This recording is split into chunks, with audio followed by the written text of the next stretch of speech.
Hello दोस्तों, मैं स्वागत करता हूं आपका आपके अपने YouTube channel maths online tuition में। अब हम पढ़ रहे हैं सवाल नंबर 3 को, जहां पर हमें समांतर श्रेणी दी गई है और यहां पर समांतर श्रेणी में हमें सार्व अंतर ज्ञात करना होगा। क्या ये श्रेणी समांतर श्रेणी में होगी? जब ये समांतर श्रेणी में होगी तब हमें अगले जो चार पद है यहाँ पर अगले चार पद हमें ज्ञात करने होंगे। सबसे पहले हम देखते हैं कि ये श्रेणी क्या है, हमें दी गई श्रेणी क्या समांतर श्रेणी में है या नहीं है। तो चलिए शुरू करते हैं हम। सवाल नंबर 1, जहां हमें ये श्रेणी हमारे पास है 2, 5/2, 3 और 7/2। तो यहाँ पर हमें सबसे पहले सार्व अंतर को ज्ञात कर लेना है। सार्व अंतर निकालेंगे हम।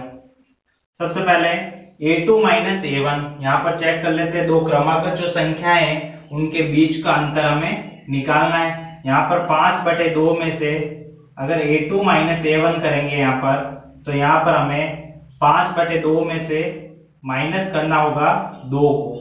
जब यहाँ पर माइनस करेंगे तो यहाँ पर हमें प्राप्त होगा, देखिए 2 और 1 का लसअ हो जाएगा 2, और 1 को गुणा करेंगे 5 से तो 5। ऐसे भी कर सकते हो आप, डायरेक्ट 1 को 5 से गुणा करने पर 5 और 2 को 2 से गुणा करेंगे तो 4। तो ये हो जाएगा 1/2। तो यहाँ पर जो सार्व अंतर है, इन दो क्रमागत पदों के बीच का जो अंतर है वो 1/2। अब इन दोनों के बीच क्या निकालेंगे हम? तो यहाँ पर a3 माइनस a2 हमें निकालना होगा। तो a3 में से अगर a2 को माइनस करेंगे 3 माइनस 5/2, तो यहाँ पर अंतर क्या आता है तो देखते हैं हम। 1 और 2 का लसअ हो गया 2, 3 दूनी 6 और माइनस 1 इंटू 5 5। तो यहाँ पर हो जाएगा 1/2। यहाँ पर भी सार्व अंतर 1/2 आया है। अब इन दोनों के बीच का अंतर निकालेंगे, a4 माइनस a3। तो यहाँ पर हो जाएगा 7/2 माइनस 3। तो यहाँ पर हम समझेंगे कि 1 और 2 का जो लसअ हो जाएगा 2। 1 को 7 से गुणा करेंगे तो 7, 2 को 3 से गुणा करेंगे तो 6। तो यहाँ पर हो जाएगा 1/2। तो आप देख पा रहे हो कि a2 माइनस a1 यहाँ पर 1/2, a3 माइनस a2 1/2 और a4 माइनस a3 बराबर 1/2। तो यहाँ पर जो सार्व अंतर है वो यहाँ पर समान है। तो यहाँ पर लिखेंगे, अतः स्पष्ट है कि सार्व अंतर समान है। जब सार्व अंतर समान है, जब सार्व अंतर समान होगा तब जो श्रेणी होगी वो समांतर श्रेणी कहलाएगी। अतः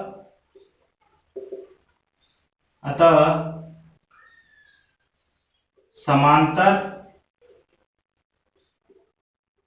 श्रेणी है या समांतर श्रेणी होगी। जब समांतर श्रेणी होगी तब हमें अगले चार पद हमें ज्ञात करने होंगे। तो अगले चार पद हमें बताना है। तो यहाँ पर a4 का अगला जो पद है वो a5 को जब निकालेंगे हम अगले पद को, तो यहाँ पर देखिए हमने क्या किया, पहले जब हमने बेसिक में समझा था कि अगर मान लीजिए यहाँ पर सार्व अंतर 1/2 है, तो यहाँ पर पहला पद है हमारा 2। तो 2 में अगर 1/2 को जोड़ेंगे तो अगला पद निकल जाएगा हमारा 5/2। अब 5/2 में अगर 1/2 सार्व अंतर जोड़ेंगे तो यहाँ पर 3 निकलेगा। इसी तरह में a4 में a5 पद निकालना है, तो a4 में अगर d को जोड़ लेंगे सार्व अंतर को, तो हमारा अगला पद जो आ जाएगा a5 होगा। तो a4 जो पद है यहाँ पर a4 हो जाएगा 7/2, और इसमें अगर हम 1/2 सार्व अंतर को जब जोड़ेंगे तो यहाँ पर देखिए 2 और 2 हर समान है, तो लसअ हो जाएगा 2। 7 और 1 को जोड़ लेंगे तो यहाँ पर डायरेक्ट लिख रहा हूं मैं, 7 और 1 8। तो यहाँ पर जब कैंसिल करेंगे तो 4 बचेगा यहाँ पर। तो अगला जो पद है यहाँ पर a5 हो जाएगा 4। इसके अगला पद निकालना है, 6 नंबर वाला पद निकालना है a6। तो यहाँ पर जो a6 वाला पद है, तो a5 में d जोड़ देंगे सार्व अंतर। पांचवें पद में d जो है सार्व अंतर जोड़ देंगे, तो पांचवा जो पद है यहाँ पर, पांचवा पद हमने निकाल लिया यहाँ पर 4 में 1/2 जोड़ लेना है सार्व अंतर। तो यहाँ पर देखिए 1 होगा, 1 और 2 का लसअ हो जाएगा 2, 4 दूनी 8 प्लस 1 इंटू 1 1। तो ये हो जाएगा 9/2। तो a6 जो 6 नंबर पद है वो 9/2। इसी तरह अगला पद जो है सातवां पद हो जाएगा। छठे पद में सार्वंतर जोड़ लेंगे, तो यहाँ पर जो छठा पद है वो 9/2। अब 9/2 में 1/2 सार्वंतर को जोड़ना है, तो यहाँ पर लसप समान है, 2 हर समान है, 9 और 1 हो जाएगा 10, दोनों को जोड़ने पर 10, कैंसिल करेंगे तो यहाँ पर हो जाएगा 5। तो जो A7 पद है वो 5 है, सातवां पद हो जाएगा 5, और लास्ट जो आठवां पद निकालना है हमें, 4 पद पूछे गए, पांचवा, छठा, सातवां और आठवां। आठवां पद जब निकालेंगे यहाँ पर, तो सातवें पद में D को जोड़ देंगे सार्वंतर को, तो हमारे पास जो सातवां पद है वो 5 है, 5 प्लस 1/2 को जब जोड़ेंगे यहाँ पर 5 में 1/2, तो ये हो जाएगा, देखिए यहाँ पर 10 हो जाएगा 2, 5 दूनी 10 प्लस 1 इंटू 1 1, 11/2। तो यहाँ पर जो 4 पद हमने निकाले हैं A5, A6, A7 और A8, ये हो जाएंगे हमारे 4, 9/2, 5 और 11/2। इसी तरह ये सवाल हमारा कंप्लीट होता है। सेकंड सवाल को समझते हैं, जो हमारा थर्ड का सेकंड पार्ट है।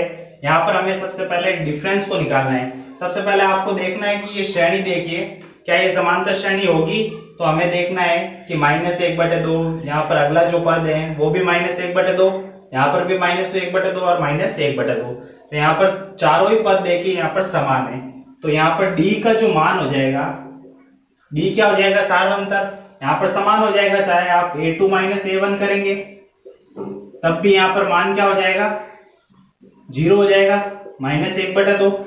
A2 A1 करने पर यहाँ पर देखिए माइनस का 1/2 और प्लस का 1/2, तो हो जाएगा 0। तो यहाँ पर अंतर क्या है, 0, क्योंकि यहाँ पर -1/2, यहाँ पर भी -1/2, तो यहाँ पर भी अंतर 0, इन दोनों के बीच का अंतर भी 0 होगा, इन दोनों के बीच का भी अंतर 0 होगा। तो यहाँ पर जो सार्वंतर है वो समान है, या फिर आप लिख सकते हैं, स्पष्ट है कि दो पदों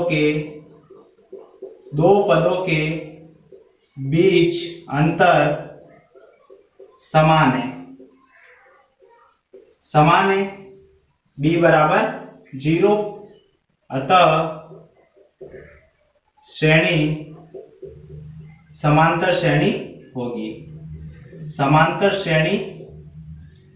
होगी, अगर समान हो, दो पदों के बीच का जो दो क्रमशः जो क्रमागत पद है उनके बीच का अंतर अगर समान होगा, तब हमारी जो श्रेणी है वो समांतर श्रेणी होगी।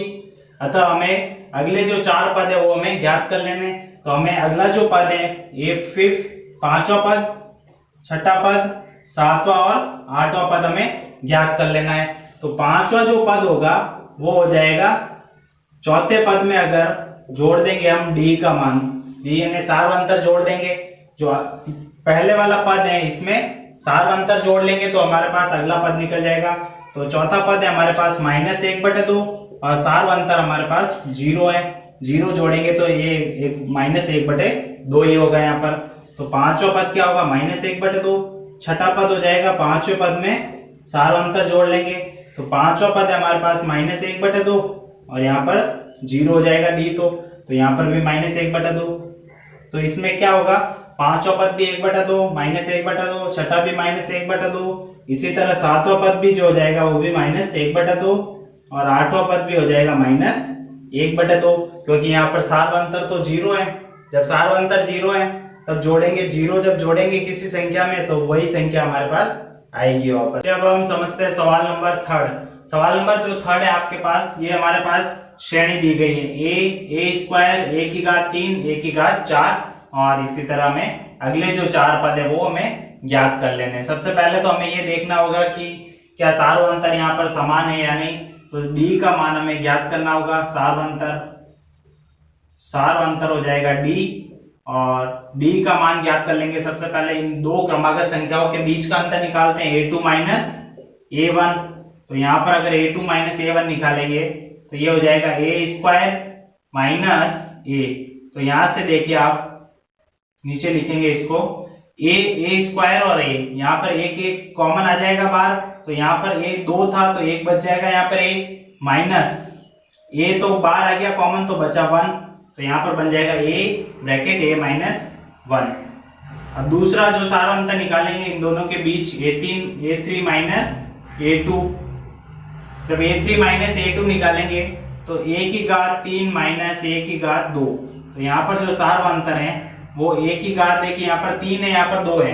लोएस्ट घात क्या है 2, तो 2 तो यहाँ पर कॉमन बाहर आ जाएगी। यहाँ पर बचा हमारा यहाँ पर A की घात 2 बाहर आ जाएगी, तो यहाँ पर 3 है तो एक A बचा हमारा, माइनस A की घात 2 बाहर आ जाएगी तो यहाँ पर 1 बचेगा। तो यहाँ पर सार अंतर जो हमारे पास प्राप्त होता है वो A की घात 2 ब्रैकेट A माइनस 1। अगला जो सार अंतर निकालेंगे इन दोनों के बीच A4 माइनस A3। तो यहाँ पर A4 हो गया A की घात 4 माइनस A की घात 3। तो यहाँ पर जो लोवेस्ट घात है सबसे कम वाली 3 है, तो 3 को बाहर ले लेंगे कॉमन। बचा हमारा यहाँ पर A की घात 4 है तो 3 तो बाहर आ गई, बचा हमारा A माइनस A की घात 3 बाहर आ गया तो 1। तो यहाँ पर देखिए सार अंतर इन तीनों में जो सार अंतर है वो समान नहीं है।